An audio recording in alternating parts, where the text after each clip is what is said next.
The intensive movement of indigenous peoples from east to west began as soon as Europeans colonized the Americas.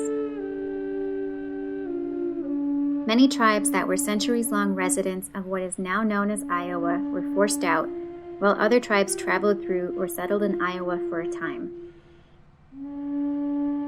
Today, the only federally recognized tribe residing in Iowa is the Sac and Fox tribe of the Mississippi in Iowa, also known as the Meskwaki Nation. Iowa is named for the Iowa people. They call themselves the Bakojay, which translates to gray snow.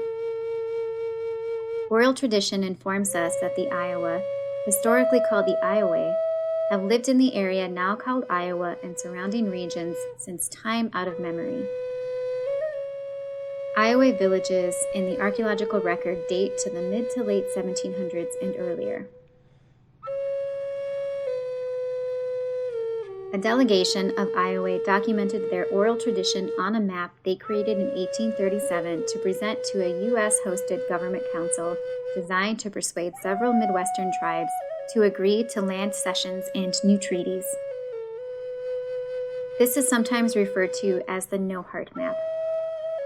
It illustrates the movement of the Iowa throughout time and clearly demonstrates their long presence in the state. Chief No Heart of Fear, speaking for the Iowa delegation, introduced the map saying, "This is the route of my forefathers.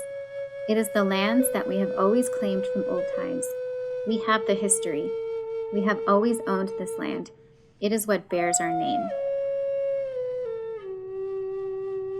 Other maps and documents made by early Euro-Americans and linguistic and ethnographic studies established the Iowa in northeast Iowa in the mid to late 17th and early 18th centuries. American settlement west of the Mississippi began in earnest in 1820 and throughout the 1800s. The Iowa were increasingly pushed to the west and south and forced to surrender title to lands in Iowa.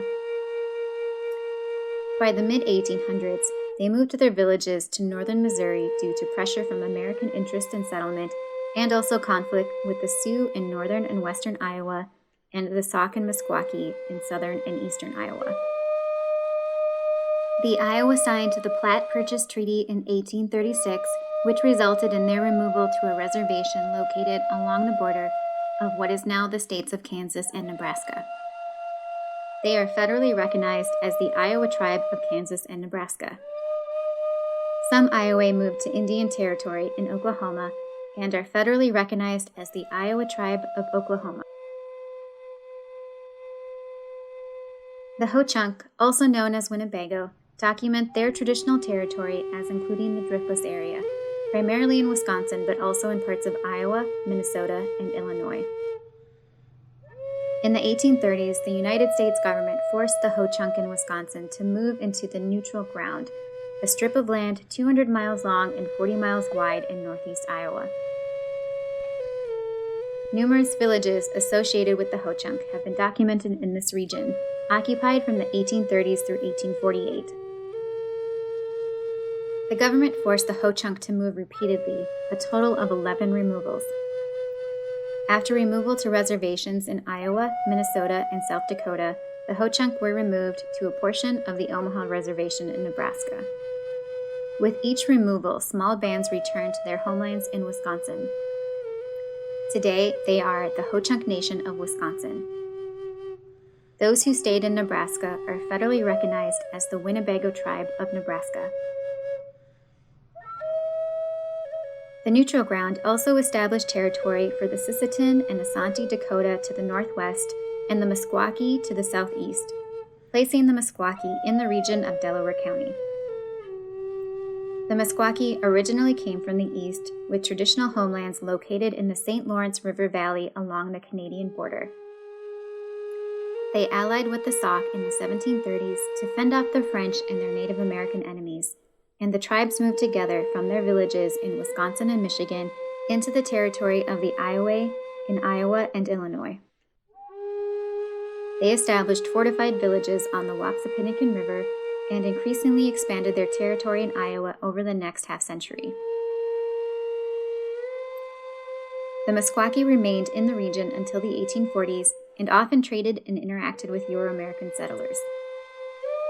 At this time, they too were dispossessed of their lands and forced to move to Kansas. However, some Meskwaki remained in Iowa, hiding out along the Iowa and Cedar Rivers.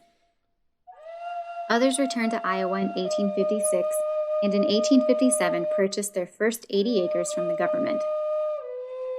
This purchase along the Iowa River in Tama County gave them formal federal identity as the Sac and Fox in Iowa. Because they privately purchased their land, it is not an Indian reservation. The Meskwaki settlement today includes more than 8,000 acres. Indian removal in Iowa is not limited to these three tribes. Dozens of indigenous nations are known to have lived in Iowa. In this video, we only briefly introduced you to the removal story of just a few of these tribes and encourage you to look at our list of additional resources to learn more.